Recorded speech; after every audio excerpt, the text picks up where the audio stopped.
जो हमारी फोकस हम करते रहे हैं, जो हमारी एक्सपर्ट्स जो हैं, और दो मुख्तलिफ कमिटीज़ बन रही थी, फिर वो आपस में डेटा शेयर करते हैं। इसके अंदर एपिडेमोलॉजिस्ट भी हैं, इसके अंदर डेटा साइंटिस्ट भी हैं। जो प्रोजेक्शंस इनिशियली हुई थी, उन प्रोजेक्शंस से हमारी जो डिज़ीज़ स्प्रेड है वो कम हुई है, जो एज अ कॉन्सिक्वेंस उसके ऊपर जो है हमारा जो हॉस्पिटल्स पे लोड आया है, जो ICUs पे, वेंटिलेटर्स पे लोड आया है, वो कम हुआ है, एंड डेथ्स जो है अल्हम्दुलिल्लाह जो फोकास्ट थी उससे कम हुई है। हाउएवर हम जहाँ पर हैं वहाँ पे डिजीज़ स्प्रेड अभी भी बढ़ रहा है। हमारे जो नंबर ऑफ पेशेंट्स जो वेंटिलेटर्स के ऊपर हैं उनमें भी इजाफा हो रहा है, और हमने देखा है कि हमारी जो मोर्टेलिटी है उसके अंदर भी हमें इजाफा देखने के लिए नज़र आया है।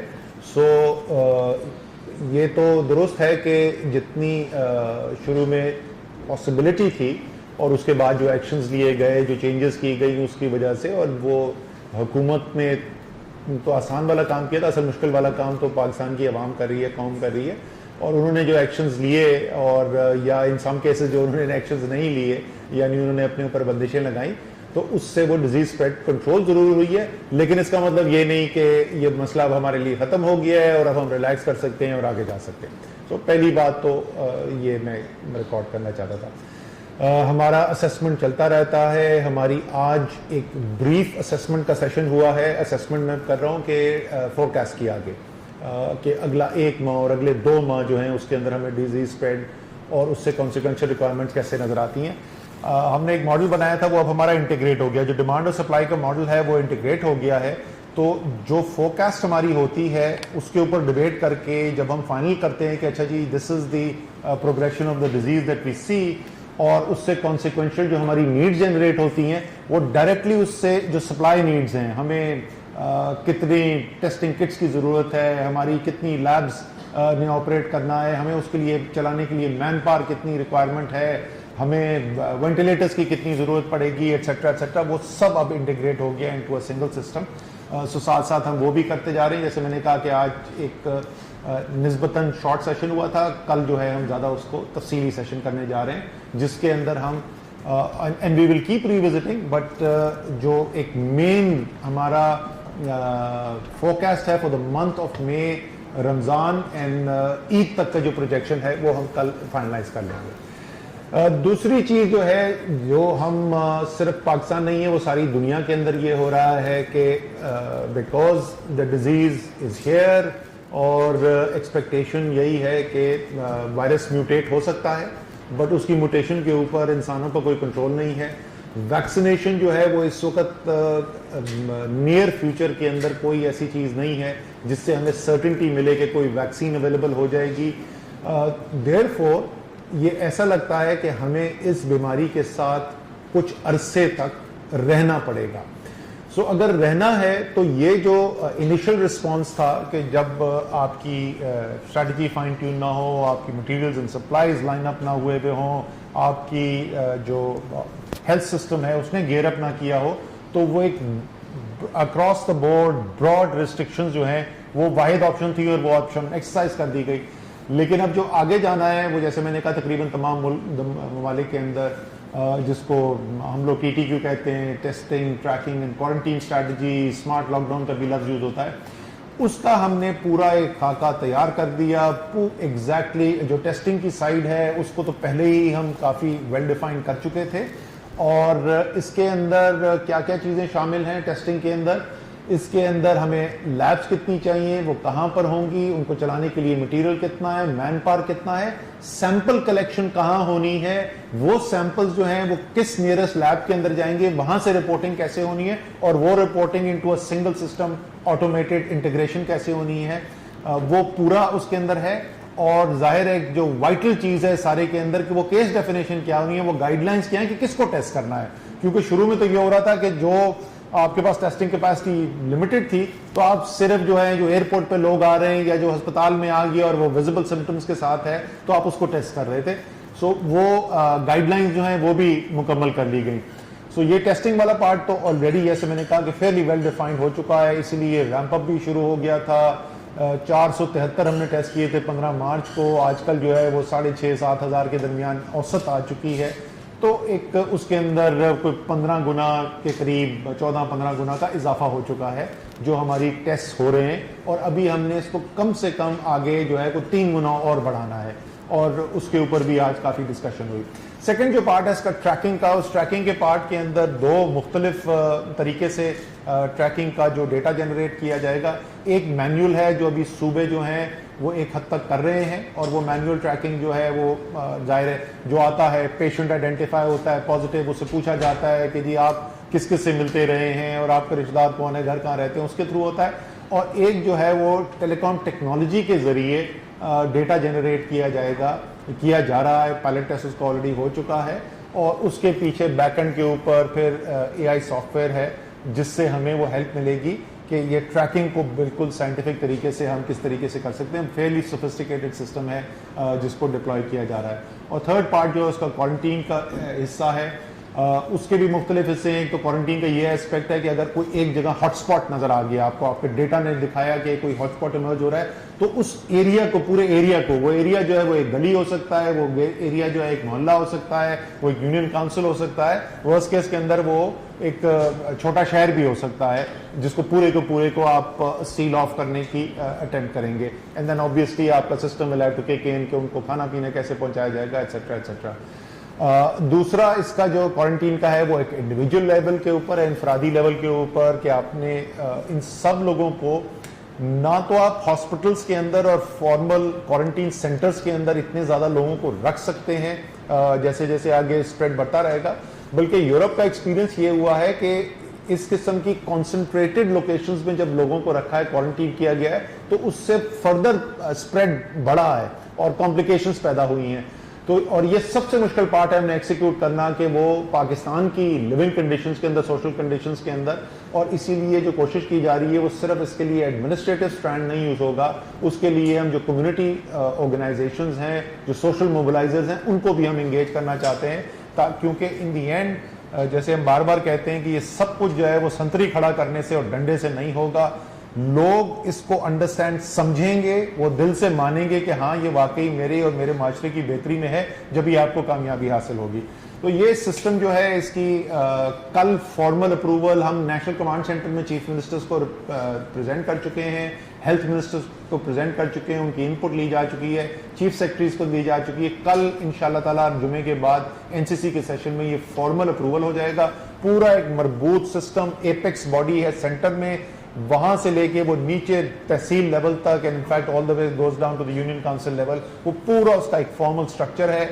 उसके अंदर सारे फेडरल, मिलिट्री एंड सिविल इदारे और प्रोविंशियल ऑर्गेनाइजेशंस, उनकी हेल्थ साइड, उनकी एडमिनिस्ट्रेशन साइड, इन तीनों एंटिटीज की जो टेक्नोलॉजी आर्म्स हैं, आईटी आर्म्स हैं, वो सब इसके अंदर एंगेज हैं। तो बड़े एक कॉम्प्रिहेंसिव इंटीग्रेटेड नेशनल रिस्पांस उसका डेवलप किया गया है, और उसका रोल आउट जो है कल एनसीसी के अप्रूवल के बाद इंशाल्लाह ताला विद इन अ डे और टू उसका नेशनल रोल आउट शुरू हो जाएगा। फिर 2-3 और सिर्फ मैं आपको बातें बताऊंगा, देन पुट द क्वेश्चंस। एहसास प्रोग्राम, ये कल तक जो सूरत हाल आ गई थी उसमें 54,37,000 खानदानों को 65 अरब रुपया डिस्ट्रीब्यूट हो चुका था। ये मॉन्यूमेंटल टास्क है, absolutely mind boggling the scale of this. 54 lakh खानदानों तक रीच करना। इसके अंदर सबसे ज्यादा जो है वो 21 लाख तकरीबन 90,000 खानदान पंजाब के हैं, 18,40,000 खानदान जो हैं वो सिंध के हैं, 10,85,000 खानदान जो हैं वो खैबर पख्तूनख्वा के हैं। इसी तरीके से बलूचिस्तान के तकरीबन 1,90,000 खानदान हैं, आज़ाद जम्मू एंड कश्मीर के 85,700, गिलगित बल्तिस्तान के 31,800, इस्लामाबाद के 14,300। सो एक तो ये मैं डेटा आपसे शेयर करना चाहता था, और उसके अलावा आपको ये बताना चाहता था कि हमारी जो ये सारा जो सिस्टम है इस हेल्थ केयर रिस्पॉन्स के लिए क्रिटिकल था कि कैपेबिलिटी बिल्ड करने के लिए इक्विपमेंट और सप्लाईज जो हैं वो इमरजेंसी बेसिस के ऊपर की जाएं, और एनडीएमए को उसकी जिम्मेदारी दी गई थी। तो उसके अंदर जो अभी तक हम डिस्ट्रीब्यूशन कर चुके हैं वो फेस मास्क की कुछ 32 लाख फेस मास्क डिस्ट्रीब्यूट हो चुके हैं। इसी तरीके से तकरीबन 15 लाख जो है हमारे N95 नहीं सॉरी 1.5 लाख, नॉट 15 लाख, 1.5 लाख के करीब N95 मास्क डिस्ट्रीब्यूट हो चुके हैं। इसके अंदर कोई तकरीबन 40 लाख के करीब मैं कीप ऑन मैं एक जीरो हर दफा गलत कर देता हूं, मैं ट्रांसलेट करने की कोशिश करूं मिलियन से। 4 लाख के करीब जो है प्रोटेक्टिव सूट्स जो हैं वो जा चुके हैं, एटसेट्रा एटसेट्रा, बहुत सारी चीजें हैं। लैब्स जो हमारे पास सिर्फ 14 लैब्स काम कर रही थी, अब हमारे पास 52 ऑपरेशनल लैब्स हैं जो ये काम कर रही हैं। So there has been a very very dramatic ramp up of health care system की कैपेसिटी और जो इक्विपमेंट है और जो सप्लाईज हैं उसके लिए। सो ये इनिशियल कुछ चीज़ें मैं आपसे शेयर करना चाहता था। ना I am open two questions, जो भी आपके सवाल हों।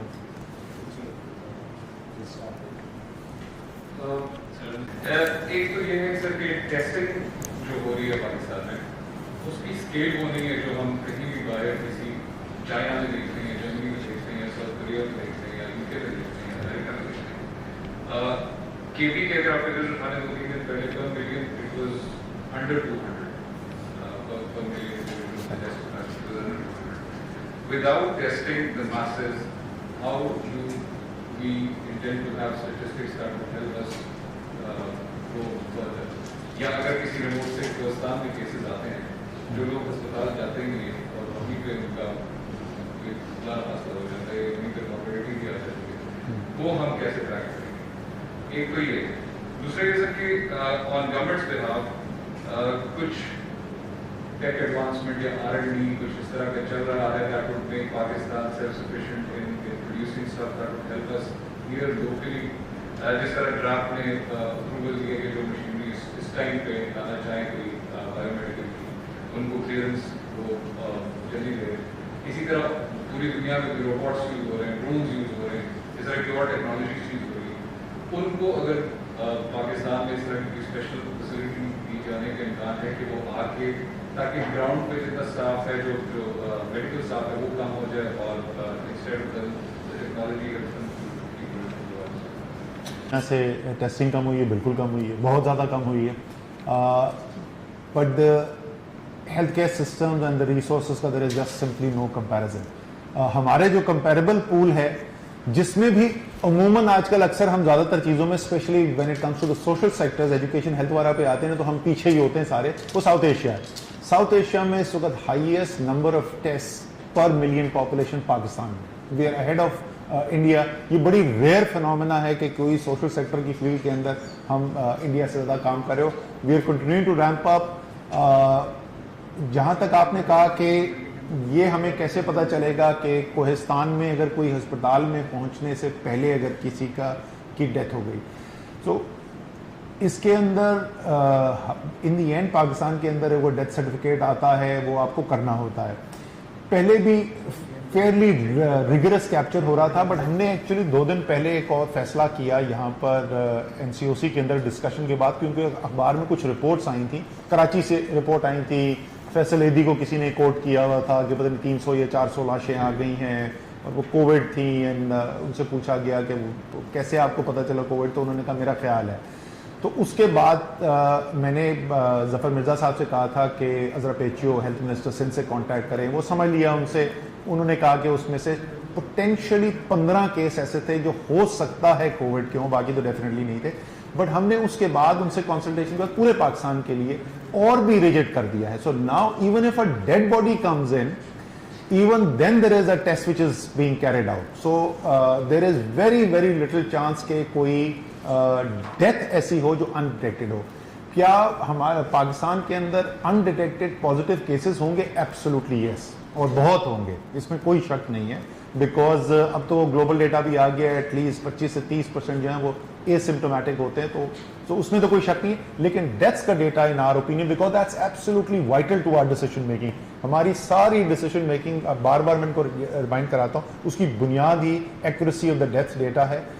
सो we are very conscious about that. आपने पूछा कि लोकल प्रोडक्शन तो बिल्कुल जी, दो जो सबसे क्रिटिकल चीज़ें हैं, ज़्यादातर चीज़ें मास, ये हमारा तो पाकिस्तान टेक्सटाइल मुल्क है, तो वो तो हमारे लिए बड़ा सैनिटाइज़र हम एक्सपोर्ट कर सकते हैं, हम मास एक्सपोर्ट कर सकते हैं, हम क्लोरोक्विन एक्सपोर्ट कर सकते हैं, एक्सेट्रा एक्सेट्रा। जो दो चीज़ें जिसमें सबसे ज़्यादा प्रॉब्लम आ रहा है, और सिर्फ हमें नहीं, दुनिया में प्रॉब्लम आ रहा है, N95 मास्क और वेंटिलेटर्स।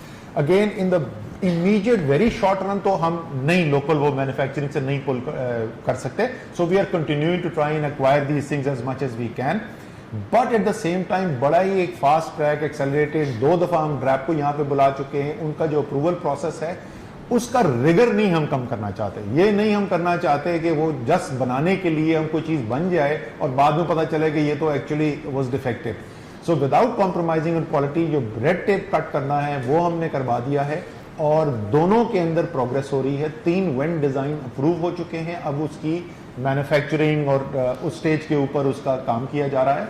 एंड सिमिलरली N95 के ऊपर they have not been able to get the 95% level, they have not been able to hit it, but उनका हमने टेस्ट किया है, they starting to get close to it, work is going on and we are hoping कि इन दोनों के अंदर भी हमारे पास ये कैपेबिलिटी आ जाएगी।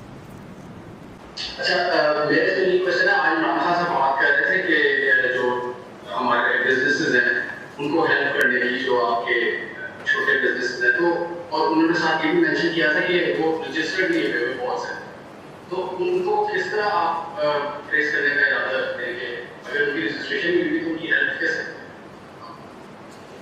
ये बहुत बड़ा मसला है, और हमारी जिस तरीके से वो कह रहे थे ना कि इस क्राइसिस को देखते हुए हमें ये भी कोशिश करनी चाहिए कि हम अपनी टेक्नोलॉजी अपग्रेड करें और लोकल मैन्युफैक्चरिंग कैपेसिटी अपग्रेड करें, हेल्थ सिस्टम अपग्रेड करें।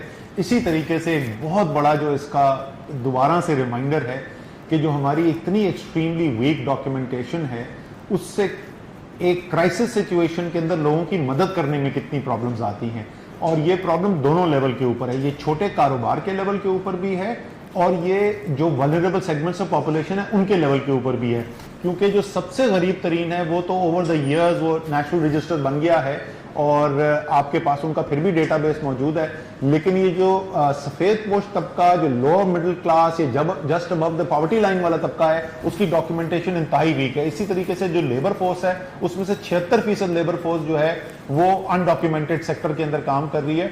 सो ये as soon as this crisis is over, this is एक ये ऐसा एरिया जिसमें हमें बहुत काम करने की जरूरत है। अभी हम आज उसके ऊपर काम करें, मोरलेस उन्होंने फाइनल कर लिया है। जो सबसे इफेक्टिव टूल इस वक्त हमारे पास मौजूद है वो बिजली के मीटर हैं, जो कमर्शियल मीटर हैं या इंडस्ट्रियल मीटर्स हैं।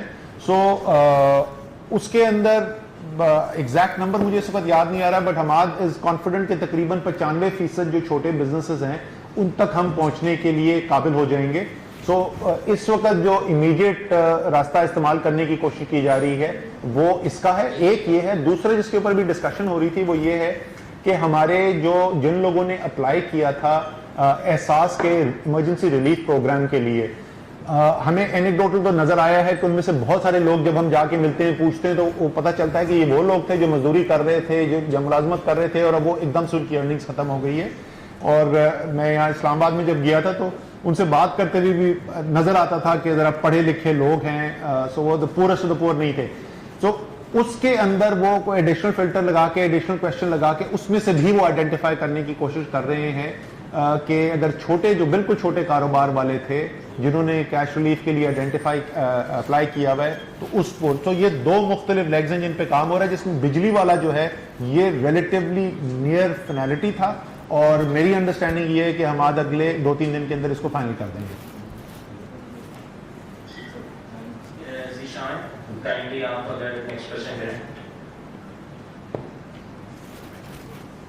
जी सामने से आप बात कर रहे हैं, सबसे ज़्यादा क्राइसिस में इस वक्त वो खुद है, क्योंकि डिजिटल मीडिया का जो एडवर्टाइजर होता है वो इंटरनेशनल एडवर्टाइजर खत्म हो गया इस वक्त, ऑलमोस्ट लाइक वीक एंड से।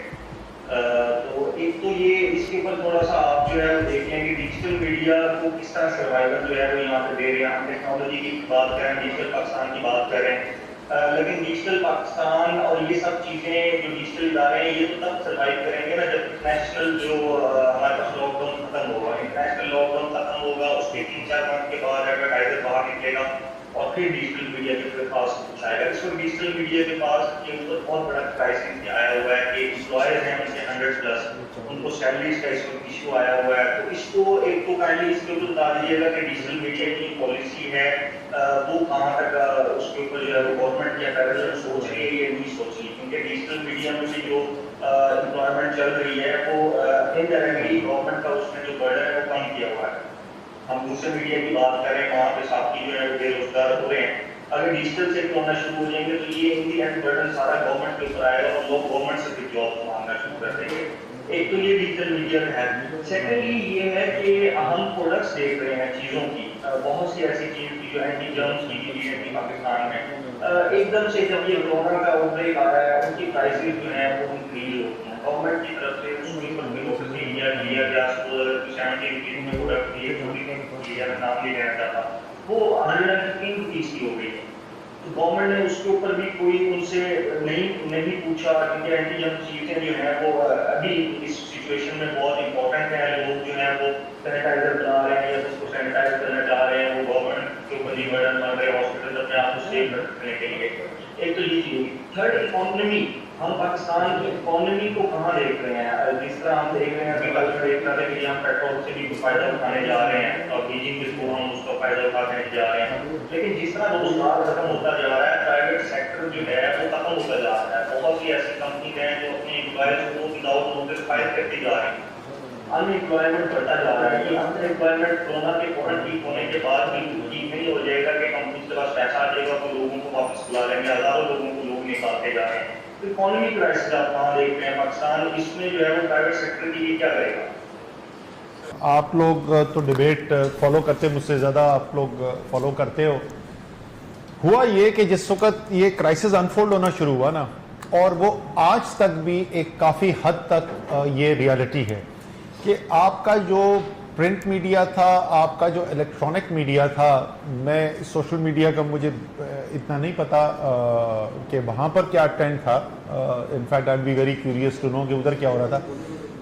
वो ये सारा इशू जो है वो यूनिडायमेंशनल प्रेजेंट किया गया, यानी बीमारी है, खतरनाक है, उसका फैलाव रोकना है, एट एनी कॉस्ट रोकना है, राइट? सो जिसने कहा कि कल बंद कर दो, सब बंद कर दो, वो हीरो, और जिसने कहा कि यार इसमें जरा सा एक दूसरा पहलू भी देखने की जरूरत है, इसमें करोड़ों लोगों की जिंदगी, रोजगार भी शामिल है, और जैसे आपने कहा कि ये बहुत आपने इंपॉर्टेंट बात की है जिसको लोगों को समझ में नहीं आती है। ये जो छोटे बिजनेसेस है ना, ये सिर्फ डिजिटल मीडिया की नहीं, का जीशान आपका नाम है? हाँ जीशान, ये सिर्फ डिजिटल मीडिया नहीं है, बहुत प्राइवेट सेक्टर छोटे ऐसे हैं जो खुदा ना खास्ता गिरेंगे तो फिर वापस उठ ही नहीं सकेंगे, एंड देयरफॉर उन्होंने जो एम्प्लॉयमेंट क्रिएट की हुई थी that will be lost for ever, and हमें लगेंगे 2 साल और 3 साल उसको दोबारा क्रिएट करते हुए, राइट?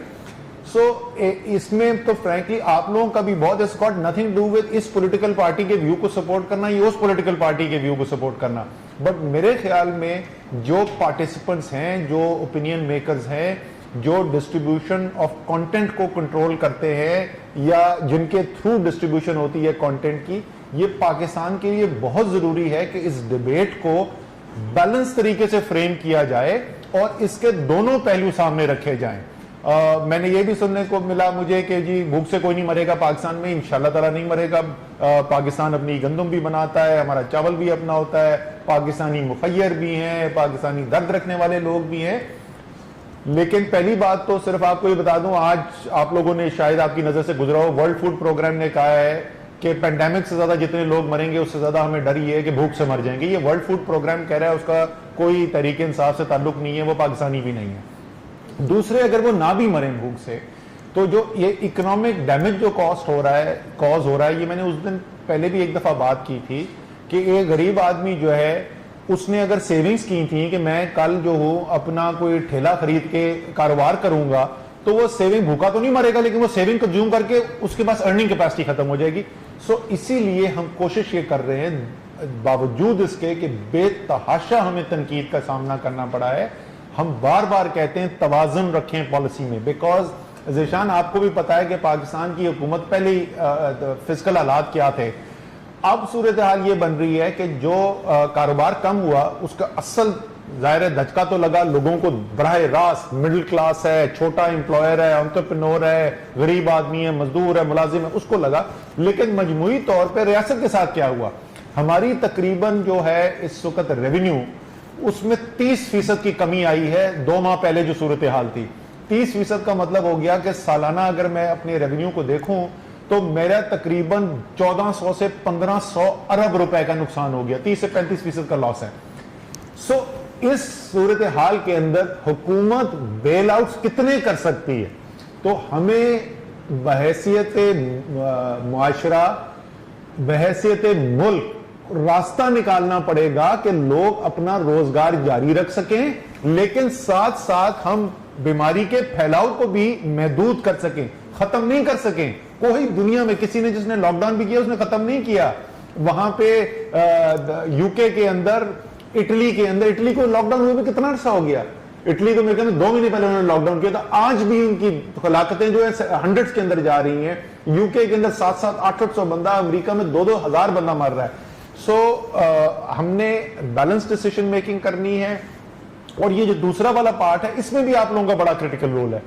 जितना हम सब लोग अपनी इनफरादी कैपेसिटी में एहतियाती तदाबीर फॉलो करेंगे उतनी ही ये मुमकिन हो सकेगा कि हम मईशत का पहिया चलता रहने दें और लोग अपना रोजगार कमा सके। जो आपने दूसरी बातें की थी डिजिटल मीडिया सपोर्ट की, सच्ची बात है, मैंने इसके ऊपर अभी तक स्पेसिफिकली डिजिटल मीडिया के बारे में नहीं सुना। ये आपने अरसलान, आपने ये नेक्स्ट हमारी मीटिंग के अंदर प्लीज टेबल करना है, क्योंकि हम बाकी सारे बिजनेसेस को देख रहे हैं तो हमें इनको भी स्पेसिफिकली ये देखना होगा। एंड प्राइस इंक्रीज की जो आप बात करें यार, ये बार बार सवाल आता है बुनियादी तौर पे ये बिल्कुल लोकलाइज लेवल के ऊपर डिस्ट्रिक्ट एडमिनिस्ट्रेशन का बेसिकली प्रोविंशियल काम है। ओवरऑल प्राइस लेवल के ऊपर स्पाइक, हम जिन चीजों को ज्यादा गौर से देख रहे थे, जिसको हमने इंटरवेंशन भी की हैं, वो है खाने पीने की अशिया। वहां पे हालात कंट्रोल में रहे, सिर्फ दालों की कीमतें बढ़ी हैं निस्बतन, बाकी चीनी नहीं बढ़ी, आटा नहीं बढ़ा, एक्सेट्रा। बीच में आटे की स्पाइक आने वाली थी, हमने फौरी तौर पर फैसले किए, वो दोबारा से स्मूदन आउट हो गया। बट आई कैन अंडरस्टैंड जिन चीजों को आप रेफर कर रहे हैं उसके अंदर प्राइस इंक्रीजेस डेफिनेटली हुई थी। एंड अगेन ये जैसे ही वो अगर आपकी डिस्ट्रीब्यूशन और तरसील का निजाम जो है खुलेगा, इजीली अवेलेबल होगा, तो प्राइस गाउजिंग भी नहीं हो सकती। तो उसके लिए भी जरूरी है कि कम से कम एक मईशत का पहिया चलता रहे। अच्छा, एक लास्ट मेरा क्लिक पॉइंट है कि लेकिन जिस तरह बहुत से कंट्रीज है, अभी लाइक 12 कंट्रीज हैं जो बायोलॉजिकल वेपन्स में जो है वो आगे एक दूसरे से आगे जा रहे हैं। इनसे भी कोई वायरस निकलता है, पूरी दुनिया को जो है वो कंट्रोल कर लेता है। फूड क्राइसिस भी बड़ा इंपॉर्टेंट जो है वो आगे क्राइसिस जो है वो बनने जा रहा है। तो गवर्नमेंट को मेरे ख्याल में एग्रीकल्चर के ऊपर अभी इस कोरोना आउटब्रेक से निकलने के बाद एग्रीकल्चर को ज्यादा फोकस करना चाहिए, ताकि एटलीस्ट हम अपना फूड जो है वो उसकी प्रोडक्शन को बढ़ा सकें। बहुत जबरदस्त बात की है। आज ही दोपहर को मीटिंग हुई है प्राइम मिनिस्टर के साथ और यही बात हुई है दोनों पहलू से। एक तो फूड सिक्योरिटी के पॉइंट ऑफ व्यू से बिल्कुल वाइटल है कि हम दुनिया में क्योंकि शॉर्टेजेस नजर आ रहे हैं, इसलिए प्रेशर भी आएगा फूड के ऊपर, तो हमने सिक्योर करके रखना है कि जाने। दूसरा कि जो मईशत टर्न अराउंड करनी है उसके अंदर भी ज़राअत सबसे वाइटल रोल प्ले करेगा, क्योंकि ज़राअत जो है वो खुले मैदान के अंदर होती है। वो एक बंद कमरे की या बंद फैक्ट्री के अंदर हजारों मजदूर एक दूसरे के साथ काम नहीं करते। तो सबसे ज्यादा आसानी भी है कि ज़राअत के ऊपर वायरस का असर इतना ज्यादा नहीं है। तो बिल्कुल आप दुरुस्त कह रहे हो कि एग्रीकल्चर ही हमने आइडेंटिफाई किया जिसपे सबसे ज्यादा फोकस करना है, क्योंकि शॉर्ट टर्म में वापस ही आने के लिए उसका किरदार बिल्कुल वाइटल है। Thank you. जस्ट एक सेकंड मैं दूंगा सजेशन आपको। मैं शायद इस चीज़ में आप ग्रुप में नहीं है कि हम इनको इस एडवर्टाइजिंग पॉलिसी फौरी तौर पे एक इस टर्म के लिए अप्लाई करें। तो उसमें सिर्फ एक रिजर्वेशन आई थी जिसको मैंने बाकी सारे डिजिटल पब्लिशर्स के ओनर से शेयर कर दिया था कि we have to register you, कहीं पर हमें रजिस्टर करना पड़ेगा आप लोगों को, और कोई कैटेगरी इस तरह की बनानी पड़ेगी कि किसको कैटेगराइज कहाँ पे करना है, और उसकी आप लोगों के पास अब डेली है। वो जिस दिन आप लोग पेपर मुझे सबमिट कर देते हैं मैं इसको पे फॉरवर्ड ले लेता हूँ।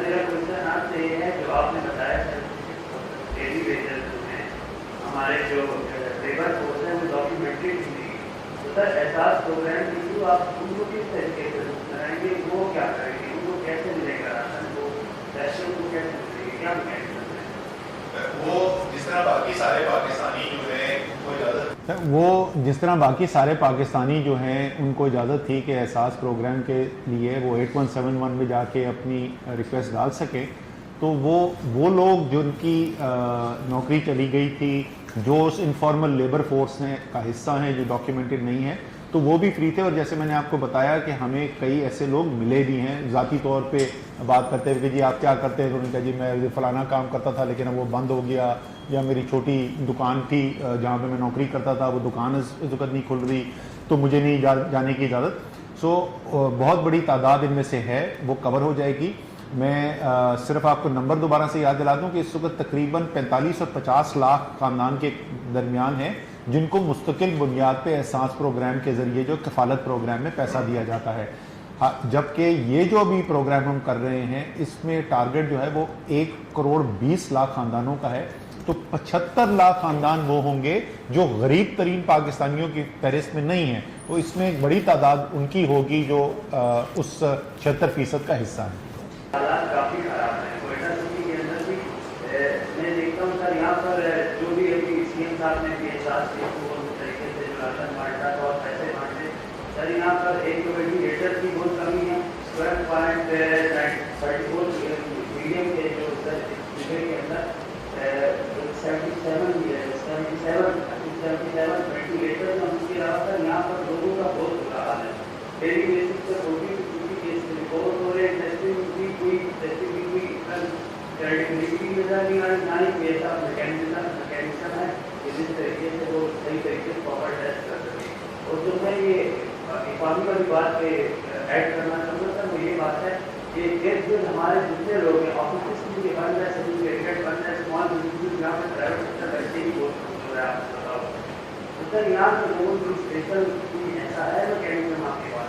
अच्छा, ये जो बलूचिस्तान के लोगों की जो ज़ाहिर ज़रूरत है, जिसने भी वो शुरू में सिंध ने भी कोशिश की थी कि वो राशन जो है वो बाहर जाके बांटें, वो मुमकिन ही नहीं है उस लिहाज से। हालांकि लोगों को पहले बहुत खदशा था कि कैश डिस्ट्रीब्यूशन जो होगी इमरजेंसी एहसास इमरजेंसी रिलीफ में, उसके अंदर भी शायद ऐसी भगदड़ मचे, और एक दो जगहों पर ऐसा हुआ भी, लेकिन सबसे ज़्यादा मुनज़्ज़म तरीके से वो कैश डिस्ट्रीब्यूशन ही हो रही है। तो यही फैसला किया गया था कि कैश लोगों के हाथ में दे दें, उनको पता है कि उन्होंने राशन में क्या खरीदना है क्या नहीं खरीदना।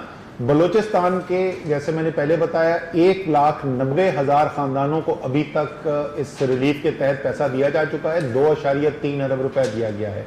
जहां तक आप टेस्टिंग फैसिलिटीज की बात करें, वो बिल्कुल आप सही कह रहे। सीएम बलूचिस्तान जो है वो मुझे इस बात का एक से ज़्यादा दफ़ा वो निशानदेही कर चुके हैं। वो कहते हैं कि ऐसा देखो, सिंध के अंदर पंजाब के अंदर तो बहुत ज़्यादा, बट केपी में भी एक हद तक, खैबर पख्तूनख्वा में भी प्राइवेट हेल्थ केयर हॉस्पिटल्स वाला है और बड़े बड़े अस्पताल हैं। शौकत खानम है लाहौर में, या खान है कराची में, और ऐसे बहुत सारे। बलूचिस्तान में प्राइवेट हेल्थ केयर सिस्टम ना होने के बराबर है। तो इसलिए जो हमने बिल्डअप करने की कोशिश की है आबादी के लिहाज से, सबसे ज़्यादा हमने बलूचिस्तान और गिलगित बल्तिस्तान को प्रायोरिटी दी है। और इस वक्त अगर आप देखें बलूचिस्तान के टेस्टिंग के नंबर्स भी आप देखें तो बड़ी तेज़ी से इजाफा हुआ है बलूचिस्तान के टेस्ट के अंदर। इसी तरीके से मुख्तलिफ जो डिस्ट्रिक्ट्स हैं उसके अंदर लैब्स भी लगाई जा रही हैं, जिसमें से 3 लग चुकी हैं, 3 और लगने के लिए जा रही हैं।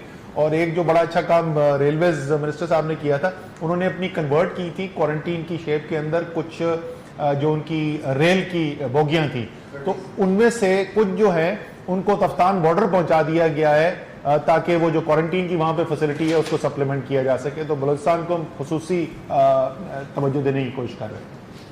सर मेरा क्वेश्चन ये है कि एक तो कल से एक न्यूज बड़ी पाकिस्तान में इलेक्ट्रॉनिक मीडिया पर बड़ी वायरल हो रही है कि कैनेडा ने वैक्सीन बना ली है और वो सबसे पहले पाकिस्तान को देगा। ये थोड़ा सा बता दें कि ये एक्चुअली है क्या। दूसरा ये कि एहसास करो का नो डाउट बड़ा अच्छा जा रहा है, पैसे नहीं है, लेकिन इससे थोड़ी सी दुनिया भी है।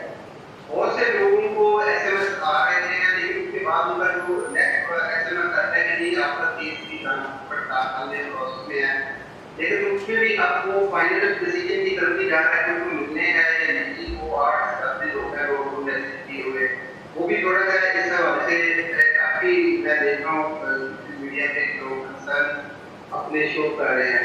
तीसरा ये कि आपने अभी थोड़ी देर पहले कहा है कि हमने नेक्स्ट 2 मंथ की जो फोरकास्ट कर ली है वो भी थोड़ा सा हमसे शेयर कर दें कि इसमें क्या प्रिपरेशन है आप लोगों की,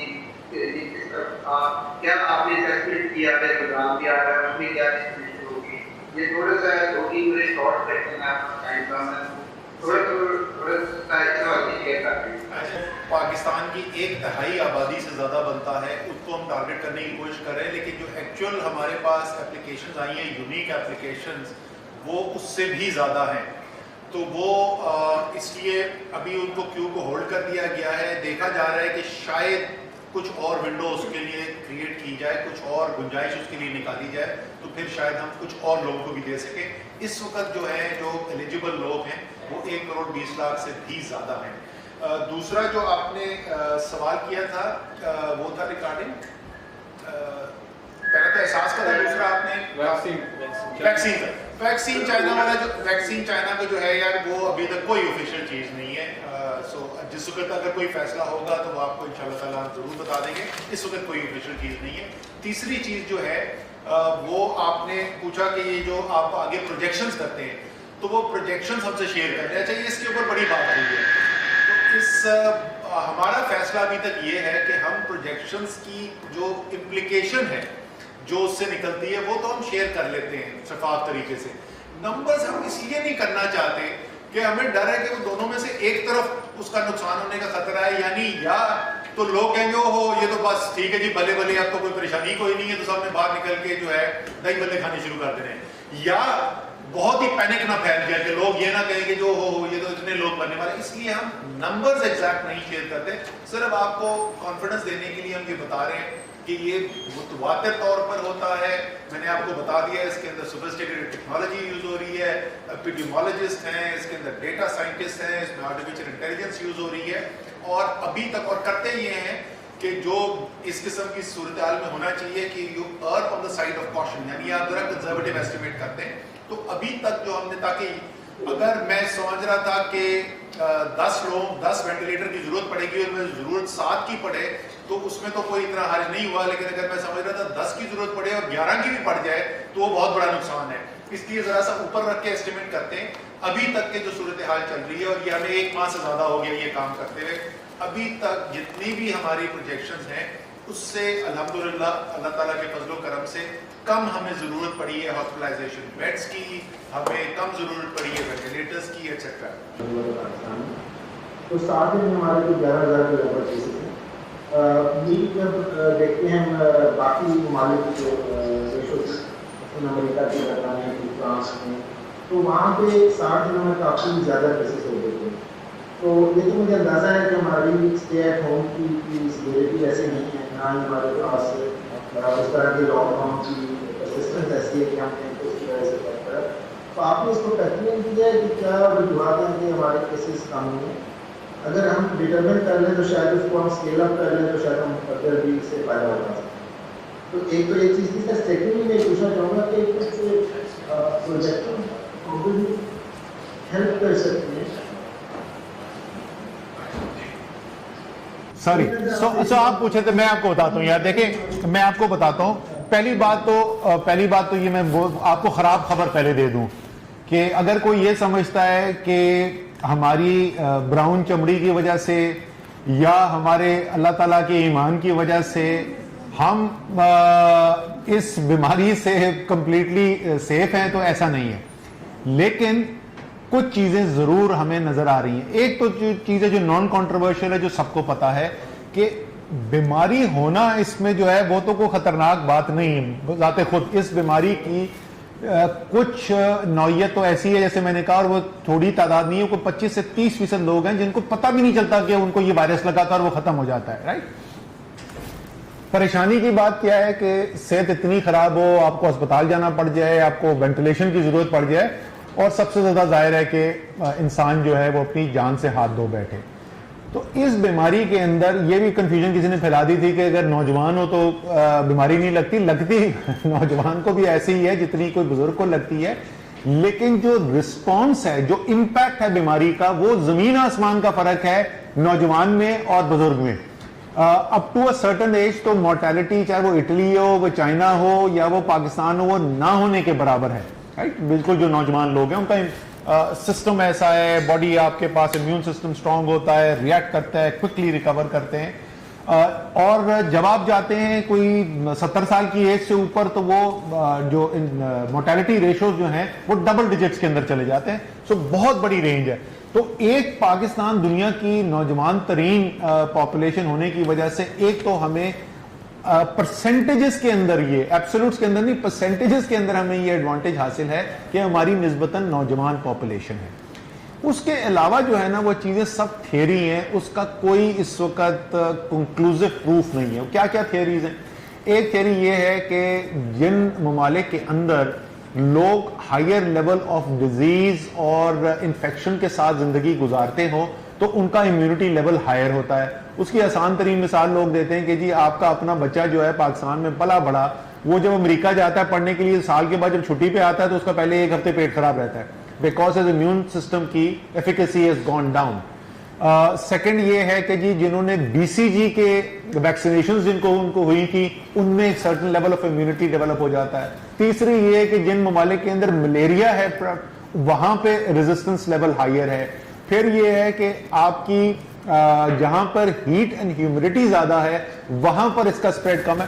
सो these are all theories. The bottom line that we know right now is के साउथ एशिया के अंदर, अफ्रीका के अंदर इस डिजीज से मोर्टेलिटी जो अभी तक कॉज हुई है वो डिस्टिंक्टली कम है बनिस्बत डेवलप्ड कंट्रीज के। But to be absolutely sure कि इसकी क्या वजह है वो अभी तक एसरटेन नहीं हो सकी है। अच्छा सर, मेरा आपसे एक क्वेश्चन था कि आज लाहौर में भी प्रोटेस्ट हुआ है, सॉरी डॉक्टर्स ने प्रेस कॉन्फ्रेंस की है and they are saying that and in fact they endorsing the same plea by the Karachi doctors. They want the government to reconsider the lifting of restrictions in North India. To be they're calling for stricter lockdown, but they're also warning that coronavirus will spread अगर government ने अभी act नहीं किया. I just want to know कि why the government had to unban it and what's the logic behind it कि उन्होंने allow किया mosque में नमाज़ें पढ़ना and especially the Ramzan सता में. How the government will implement the 20-point agenda on mosque and communications if we want to government handle it. अच्छा, पहली चीज़ तो ये कि डॉक्टर्स जो हैं वो फ्रंट लाइन पे फेस कर रहे हैं इस डिज़ीज़ को। सो जाहिर है उनकी इनपुट जो है वो बहुत अहमियत रखती है and we have to take what they are saying very seriously. But you have to keep in mind कि जब आप नेशनल पॉलिसी मेकिंग कर रहे हैं तो वो एक इनपुट है, एक बहुत अहम इनपुट है, शायद सबसे अहम इनपुट है, लेकिन वो वाहिद इनपुट नहीं है। उसी के साथ आपको ये भी नजर आ रहा है कि कराची के अंदर कल ताजिरों ने भी प्रोटेस्ट किया और उनको उठा के कुछ को हवालात के अंदर बंद भी करना पड़ा। सो आपको जो नेशनल डिसीजन मेकिंग करनी है, जो मैंने बिल्कुल शुरू में बोला था कि आपको बैलेंस करना है कि जो मेरी जो नेगेटिव इम्पैक्ट्स आ रहे हैं मेरी सोसाइटी के अंदर हेल्थ पॉइंट ऑफ व्यू से, economic vulnerability point of view से, उन सबको बैलेंस करके मैंने डिसीजन मेकिंग करनी है। जो मसाजिद की बात है, देखें उसके ऊपर जो थॉट प्रोसेस गया, मैं उसका हिस्सा नहीं था डायरेक्टली, वो प्रेसिडेंट साहब ने लीड किया था उस प्रोसेस को। बट थॉट प्रोसेस ये था कि लोगों को क्योंकि आप कारोबार भी करने की इजाज़त दे रहे हैं और लोग जो हैं वो कारोबार ज़िंदगी भी चलाएंगे, लेकिन उसके लिए शर्त ये लगाई गई है कि बड़े स्ट्रिक्टली डिफाइंड SOPs हैं और उन SOPs को आप फॉलो करेंगे तो आपको ये इजाज़त होगी काम करने की। तो मस्जिद के लिए भी यही मंतक इस्तेमाल करके फैसला किया जाए कि वेल डिफाइंड SOPs हों। इसके ऊपर एक से ज़्यादा बराए मौजूद हैं और ये मैं आपको बता दूं कि इसके ऊपर डिस्कशन आज भी जारी है, इसके ऊपर आज भी जारी है। लेट्स सी कि आगे कोई डिफरेंट डिसीजन होता है या नहीं। बट बिल्कुल सही आप कह रहे हैं कि इसके ऊपर डिफरेंस ऑफ ओपिनियन एग्जिस्ट करता है।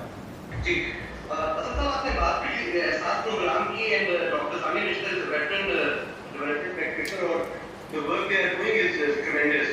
बट रिगार्डलेस ऑफ दिस, जब पाकिस्तान में इससे पहले अर्थक्वेक के टाइम पे 2010 का रिस्पांस आया, there was a declared emergency there is a whole set of non-profits, international non-profits agencies हैं जो rapidly poverty alleviation के projects launch कर सकती हैं, जो आपको COVID response में assist कर सकती हैं.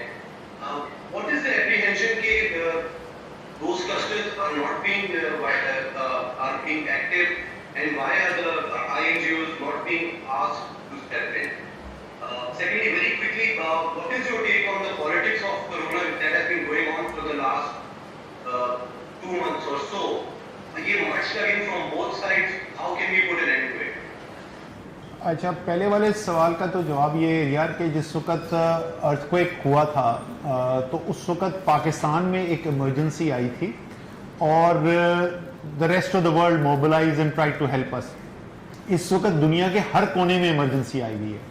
सो I am not aware of any international NGOs who have stepped up and said कि हम आके यहाँ पे काम करना चाहते हैं और हमने उनको रोका हुआ है. At least I am not aware of this. Obviously एक फिजिकल लिमिटेशन भी है बिकॉज जाहिर है nobody wants to go out right now. अपने घर से बाहर निकलने की इंटरनेशनल फ्लाइट्स के ऊपर कंट्रोल हुआ हुआ है. सो फिजिकल मोबिलाइजेशन तो वैसे भी डिफिकल्ट है. फाइनेंशियल मोबिलाइजेशन हो सकती है, लेकिन फाइनेंशियल जो इस वक्त इम्पैक्ट है वो अक्रॉस द ग्लोब है. आपने देखा होगा नंबर्स अमेरिका के अंदर अनएम्प्लॉयमेंट लेवल्स हिट कर गए हैं जो 50 साल से नहीं हुए थे.